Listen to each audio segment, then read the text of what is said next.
Before we dive into today's episode, I have something truly special to share. Next September, I'll be leading an intimate women's retreat through the south of France and northern Italy, and you're invited. Picture this: mornings exploring the colorful markets of the French Riviera, afternoons sipping wine, and a hotel view with golden Mediterranean sunsets. Whether you love photography, food, or just want to reconnect with your playful creative self, this trip is designed for you. Spots are limited, so if all this sounds like your kind of adventure, please visit tourwithabsolutely.com and look for the tour France and Italy with Crystal. You can also send me a message or check out the show notes. Claudine Hemingway is a descendant of famed writer Ernest Hemingway. We bumped into each other at a party and decided to team up and dive deep into French history, but with a twist, by bringing a spotlight to those lesser-known creatives in France. This is History with a Hemingway. Welcome back, guys. We are still talking about Notre Dame. We're talking about the art and the transept, and Claudine's got more info for you. Yeah, there was just so much with all of the stained glass. We had to do it in two parts. And this one is, it's the most visible part of the church, I think, because this is what you see. Any images that you see of the church that are broadcast around, especially with Mass, it's always here at the transept. And transept is also what suffered the most damage inside the church the night of the fire, because straight above it was the spire came out of this part, and it broke in half, of course, and once it was burnt, and then just came flying into the church, and the whole center of the transept, the roof was gone, and parts of the ones on the side of the vaults on the side. So it really just it had the most damage of anything inside the church. Other than this, inside the church, everything was pretty much, with the exception of the nave and a few places that lead had dripped in. The inside of the church really was fine. And the work that they did in those 5 years was to just clean it up and give it its first cleaning in 160 years. But the main damage inside was here. And we will never forget the sight of the next day on April 16th, the day after the fire, of the image of all of that burnt wood and stone in the transept, but in the background you could see the Pietà and the gilded cross, and it was like, oh, okay, there's hope. It wasn't completely destroyed. And so they've changed up some things, of course. They've pretty much moved around all the paintings from where they were before the fire till after. And so I'm going to tell you a little bit more about those. So it holds a few of the masterpieces, including my favorite Lemay paintings. And we'll start on the northwest side. So the northwest side, if you're standing at the altar, look to your left. The north of Paris is I always think of Sacré-Cœur. That's the north of Paris. So if you just remember Sacré-Cœur, that's the north. The paintings on the left side of the wall are both about the life of St. Andrew. At the top, it's the Martyrdom of St. Andrew by Charles Lebrun. It's 1647 Lemay, and it was painted when he was just 28 years old. Can you believe that? Before he created the Royal Academy with Anne of Austria, the mother of Louis XIV, and then in 1664, Lebrun became the painter to the king and the mastermind, of course, behind the decor of Chateau de Versailles. Saint Andre, as how he is known in France, as Saint Andrew, was the brother of Saint Pierre. He was a disciple of Christ. He was known to be crucified on an X-shaped cross. Instead of placing him on the cross, that Lebrun decides to depict the moment just before as his clothes were ripped off and he's prepared to be tortured. And so his arms and legs are stretched out, and kind of almost you could see that his body actually looks like the X that is going to be the shape of the cross he's going to be and killed on. He didn't want to be put onto a cross like Christ was. He wanted it to be a different cross. And so he is there and he's looking up an angel. And then the next one right below that is moments just before his death. It was painted by Gabriel Blachard Le Nouveau. It's a 1670 Lemay, and it's called Saint Andre quivering with joy at the sight of his torturer. Now, I don't know if I'd be quivering with joy knowing somebody was about to kill me, but he had his faith, I guess. But Blanchard is the big defender of color. He was a big follower of Rubens, and he depicts the moments before his torture, positioning his body again in the form of a cross. And if you might know, it's the church or the flag of Scotland is known as St. Andrew's Cross, and this is the St. Andrew. So that's how you could always remember St. Andrew, St. Andre. Think of that cross. I had no idea. Just these little tricks that, if you're maybe ever at a trivia party, I you love never a good know. trivia night. Good It, trivia nights. it could come in handy. I should start, the Catholic Church decor trivia night. It would be a hit with the church. I really think it'd be a hit. But in the center of each of the transepts, you have these huge wood door cases. These were, again, created under Viollet-le-Duc. Viollet-le-Duc, pretty much anything that's wood in the church, with the exception of the choir stalls in the back of the choir nave, and then one of the chapels that has on the south side that has all of these carvings of saints. Pretty much everything else in there that's wood was all done in the 19th century under Viollet-le-Duc. The angels at the top, there's one on each corner and then one in the center. They're holding musical instruments. Those really did suffer a lot of damage, and most of them had to be recreated because they just were hit with all the falling debris from the roof. But what I do love about this one is the one here, the one that's on the northwest corner. They've positioned the light behind it, so it casts this shadow of this angel and their trumpet on the painting that's there. And a lot of times people actually think it's part of the painting, but it's just the shadow from the angel that's on top. And I think that's so cool. I'm gonna have to look at that. That's beautiful. I'll put a picture on my website. But I love that. And it wasn't like that for the first month. It was like a month after it opened, is when it first appeared, because before that the light wasn't going there. But the painting itself is called The Adoration of the Shepherds. It's by Jerome Franken. This was painted in 1585 for the Église des Cordiers and commissioned by Jacques Auguste Detot. Had it done in the memory of his father Christophe, and Christophe could be seen there wearing red on the left, praying towards the Holy Family. And many of the faces of the shepherds are all faces of their family as well. This painting used to be in the South Transept. And on Easter Sunday, 1982, on April 11th, an arsenal can exploded in the South Transept and damaged the choir and the lower corner of the painting. And it also burned and torched a few of the chairs. But I was looking up to find more information on this, and they're really, I mean, even the New York Times from that episode from 1982, it literally was like a tiny paragraph saying that it happened.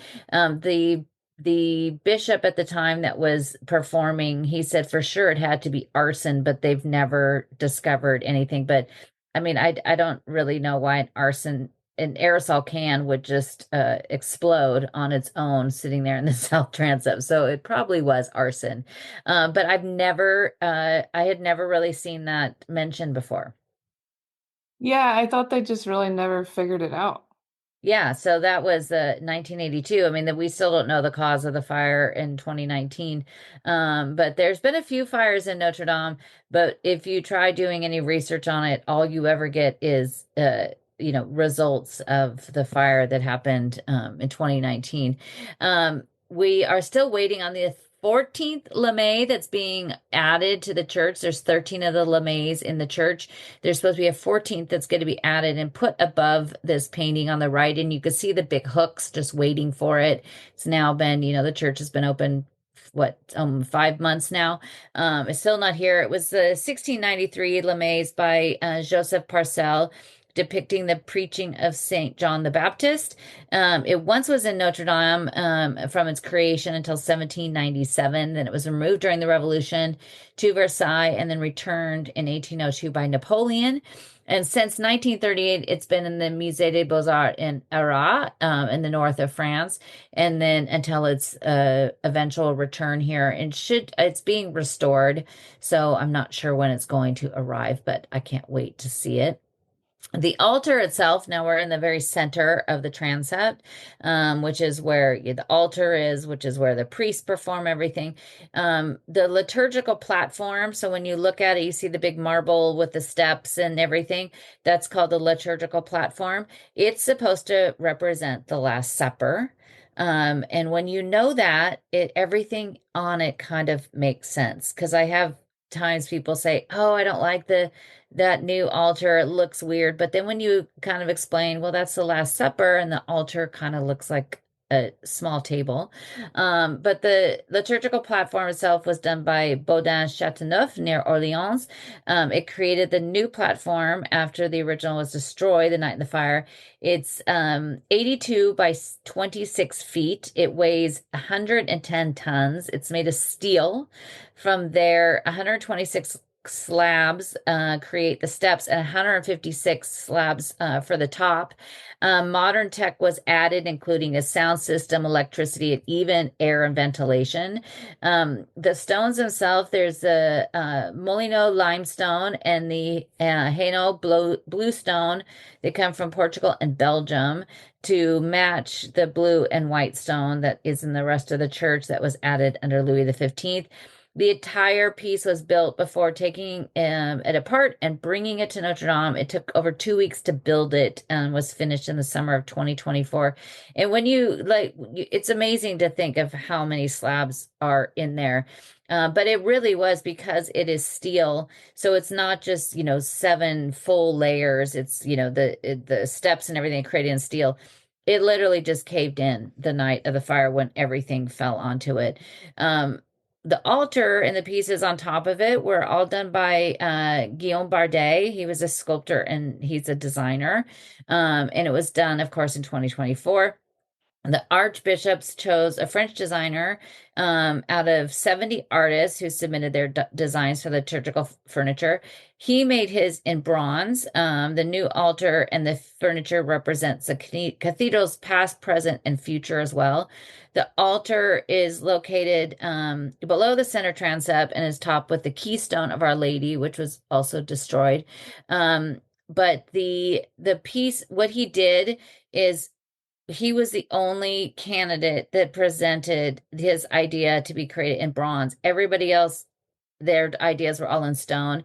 He visited a cathedral in 2023, and at that time in 2023, he already saw how bright and light the stone was in the cathedral.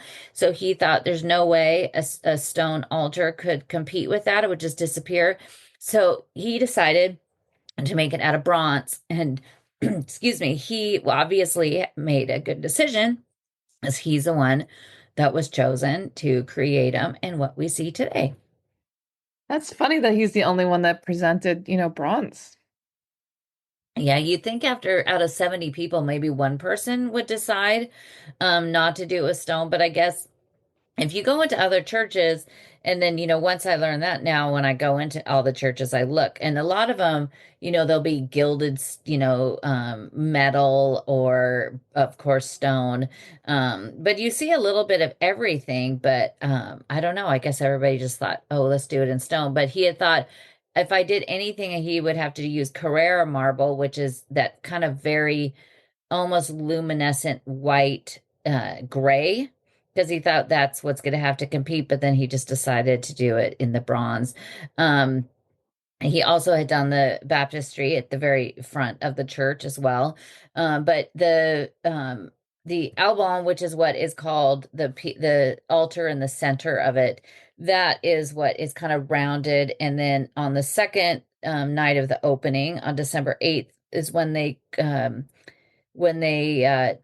they put pieces of five different saints inside it and blessed the altar, and they rubbed it down with like holy oil and everything, and consecrated the actual altar, because it wasn't done the first night. They did that the second night, because the first night was more, the dignitaries and the president of France spoke, and he was up on the altar, and so they weren't going they he couldn't have done that if they had already consecrated everything. So that's kind of interesting.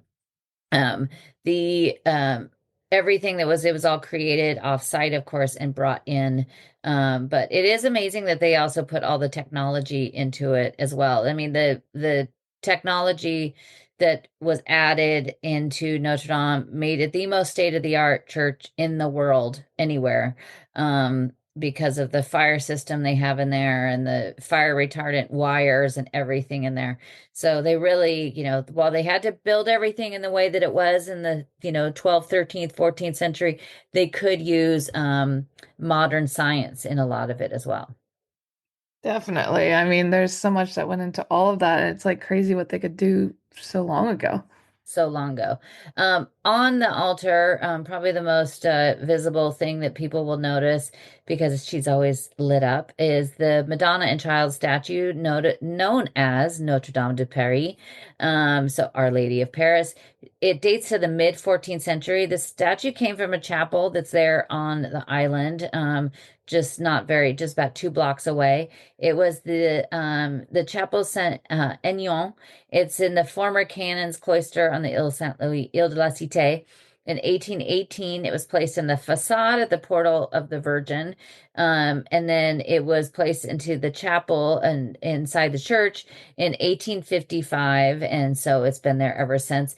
It was pretty, I think they decided it was probably a little too fragile to be outside. But in the Revolution, she actually survived. They put her in the chapel of St. Anne, and she survived there. But she was right there. All around the bottom of her were the stones that fell from the transept, the burnt wood, everything, and she didn't have a single scratch on her, That which is amazing. seems pretty religious. It's that, yeah, I tell people like it doesn't, maybe you don't, maybe if you're not religious and you don't believe in that, there still was something keeping an eye on that church that night, I think. Maybe it was Saint Geneviève because she was up in the rooster. Um, so now on the south side, there's two paintings and then also a statue, one of my very favorite statues. But there's a plaque that's just been re-added recently that was there before, but it's a plaque commemorating the founding mass of the liberation of Paris. It says August 25th, 1944. On the 25th of August, the bells of Notre Dame rung out for the first time, including Emmanuel, which is the biggest bell, which we've talked about all the bells before, dates back to the 17th century. It only rings out on very special events. So it recently rang out at the death of the Pope. As the first notes struck in Notre Dame, all the other churches of Paris started to join in. It says August 25th, but really the mass actually was the next day on August 26th. The mass was held in front of the General Charles de Gaulle and General Leclerc. The Magnificent Mass is reserved for special occasions, like they did for the reopening of the cathedral in December 2024. But it was performed while gunfire from revolting Germans continued just outside the door and also inside above in the nave. Even though there was like a ceasefire, there were some German officers that just didn't comply with the ceasefire. They'd actually come into the cathedral, they were up above and shooting down into the nave at people. Bullets were ricocheting off the transept vaults. There was actually marks still on the vaults in the transept, but those, of course, were destroyed the night of the fire. The priest and the choir never stopped singing and performing the mass during this while they were still all firing up above. And next to this plaque is one of my favorites. It's the statue of Jeanne d'Arc. Jeanne d'Arc, or Joan of Arc, as most people know her, is she's the patroness of France. This was created by Charles Desnevers in around 1920. In 1431, Joan of Arc's mother, Isabelle Romay, she came to Notre Dame to ask that her daughter's memory be given the weight it deserved. She talked to the Bishop of Paris at the time, who then sent a letter to the Pope at that time as well. The Pope he would then in turn ask Jean Juvenal de Ursin, who's in the chapel of Saint Guillaume in the church, that he asked him and the Bishop of Paris to look into the into the story of Joan of Arc. And so on July 7th, 1456, a statement was released agreeing that the sentence had concluded it was tainted by fraud, slander, malice, and injustice. We declare that Joan is pure of these sentence, and as far as we are concerned, we purify her entirely. She was then canonized many, many years later in 1920.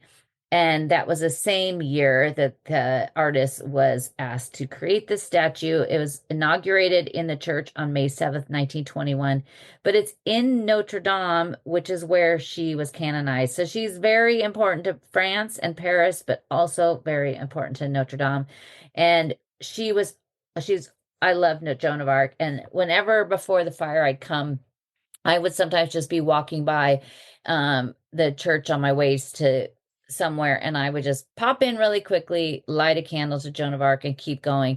In the couple weeks before the reopening, when they finally were showing us photos and videos of the inside before it was open to the public, they were always concentrating just on the nave and the transept, but never on the sides. And so I was like, is Joan of Arc back? Where is she? And that first night I got to go into the church, I came around the corner, and as soon as I saw her, I was so happy because I was like, oh, there she is, and she's back. She's on a different a little the pillar that she's on is different from the one that was there before, but it's still the same statue, and I love seeing her. And you could go in there and light a candle for her today too. As we all should, because now we've learned so much about this place. We need to look at it for ourselves in person. You got to go back. So also the two last things in here is on the wall just opposite of Joan. There's two paintings. The one on the top is called The Triumph of Job, or Job Returning to Prosperity. This one was stolen by Napoleon in the first Italian campaign from the Church of Santa Maria de Mendicati in Bologna on the altar of the chapel of the Silk Workers Guild. He just took it. He brought it in 1797 and exhibited in the Louvre in 1798. It was moved to Notre Dame by Napoleon on April 28th, 1802, and then given officially to the cathedral on February 25th, 1811. This scene is from the last episode of the Old Testament, the book of Job. He sits on a throne on the right where he's receiving offerings and gifts from his family and friends to restore his wealth, and is awarded his lasting faith during many trials. The painting has been copied in drawings by other artists, including Fragonard. This one is really interesting because the top of the frame is actually curved. The stretcher on the back of it is different from any of the other ones in the cathedral, and very different from when most restorers even see. So this was one that the restorers that were working specifically on the framing and the chassis on the inside, they got to actually see one of these. The actual springs, just big, thick springs, were corroded. They were in horrible shape. So they took everything apart and cleaned everything and put it back together. And as they're tightening to stretch out the painting, that's where the actual springs come into play. And I went to a conference that I was invited to by Notre Dame, to the people that actually restored all the paintings. And the gentleman that did all this talked about it. And he was almost like a kid in a candy store talking about how exciting this was. So I'll put some pictures I took of the slides of how they did that. And it's really interesting. And it's so high up on the wall, you kind of really don't notice it. And of course, you don't see the back of it. The bottom one is a stoning of Saint Etienne by Charles Lebrun. This is his other Lamé he did. He did this one in 1651. Saint Etienne is a very key figure to the Church of Paris. It's the namesake of the first church on the Ile de la Cité, where Notre Dame now stands. Saint Etienne was condemned to death by a stoning in Jerusalem, as seen in the left side of the painting. The first Christian martyrs on the ground, while his executioner pulls his arm back to strike him, and the bystanders look on. Etienne looks up at the angel and Jesus, and the top 10 inches of the painting was recreated later and sewn together to give it a bigger dimensions. Saint Etienne, this is also, this was not where the painting was before, But this door, if you could see the outside door of the South Transept, the door is all decorated and dedicated to Saint Etienne. Saint Etienne is Saint Stephen in English. And then, of course, you have the Church of Saint Etienne du Mont up on the hill. And then there's also a window that we've talked about in the back chapel of the nave that you could see also the life of Saint Etienne in stained glass. So he's everywhere and very important to the church. He's the guy. Go He's the check him guy. out. That's all. I mean, and that's you have to know there's a few people you kind of have to know. Saint Etienne, Saint Denis, and Saint Geneviève. Once you know those ones, they are the Paris ones for you.